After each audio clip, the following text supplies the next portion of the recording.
Anteriormente, observamos a divisão celular de uma célula animal. Em uma célula vegetal, não é observado a presença de centríolos, e isso será corrigido devido à presença de um grupo de proteínas que serão produzidas pelos centrômeros dos cromossomos. Essas proteínas farão a separação dos cromossomos.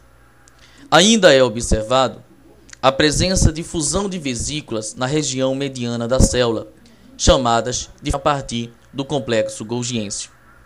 Esses fragmoplastos irão originar a lamela média, que servirá de molde para a produção de uma parede celular, promovendo a citocinese das células. A citocinese consiste exatamente na separação das células.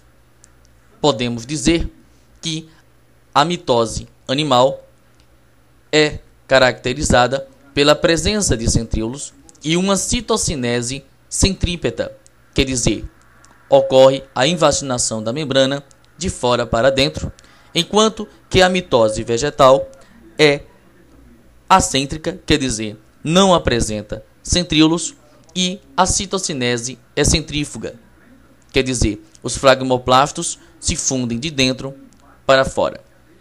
Um outro caso de mitose, também conhecida como amitose, é um tipo de divisão comum nas bactérias.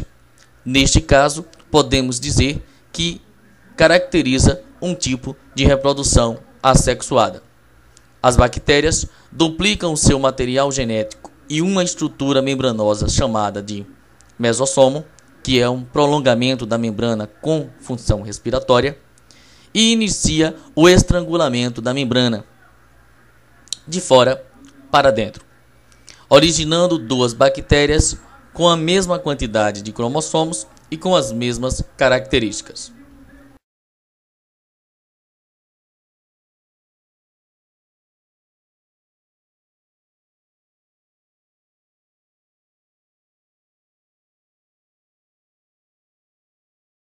Outro tipo de divisão será a meiose, que resultará em células com a metade do número de cromossomos da célula-mãe, produzindo células haploides. Geralmente, esse tipo de divisão será realizado no período de formação de gametas. Inicialmente, falaremos da meiose 1, que é uma divisão reducional, e posteriormente na meiose 2. Prófase, também conhecida como prófase 1, ocorrerá uma características genéticas em uma de suas etapas. Leptóteno, primeira fase da prófase 1. Ocorrerá um aumento da condensação dos cromossomos a partir da sua esterilização. Na segunda fase, chamada de zigóteno, os cromossomos homólogos irão parear, produzindo um mecanismo chamado de sinapse.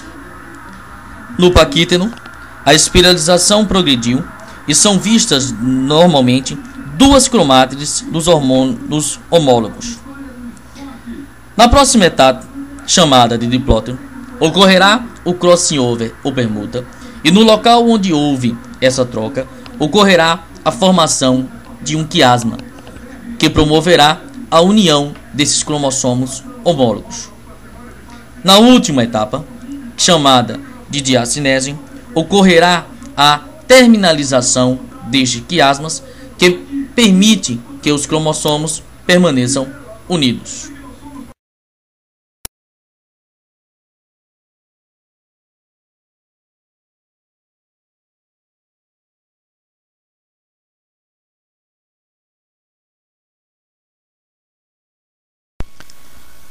No final, na prófase 1 da meiose 1, observaremos o deslocamento dos centríolos duplicados para os polos opostos e o desaparecimento da carioteca, iniciando assim a metáfase 1, onde ocorrerá o pareamento dos cromossomos e alinhamento dos cromossomos homólogos no plano equatorial da célula.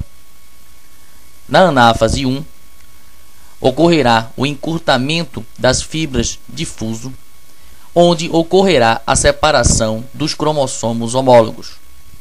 Na telófase 1, observaremos a reintegração ou a recomposição da carioteca e ocorrerá a citocinese. É observado que as células resultantes neste processo, na telófase 1, apresenta a metade do número de cromossomos da célula-mãe que as originou.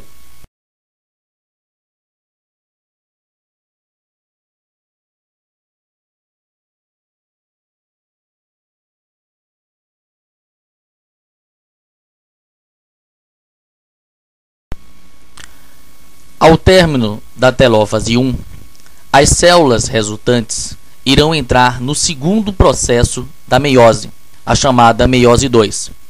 Nesse caso, observaremos que ambas as células, ao mesmo tempo, sofrerão uma segunda divisão, semelhante à mitose, onde observaremos que no final deste processo ocorrerá o aparecimento de 4 células que, após esse tipo de divisão, que é equacional, apresentará uma das células resultantes da meiose 1. Esse tipo de divisão resultará em células que geralmente são produzidas em processo de reprodução sexuada ou na produção de gametas.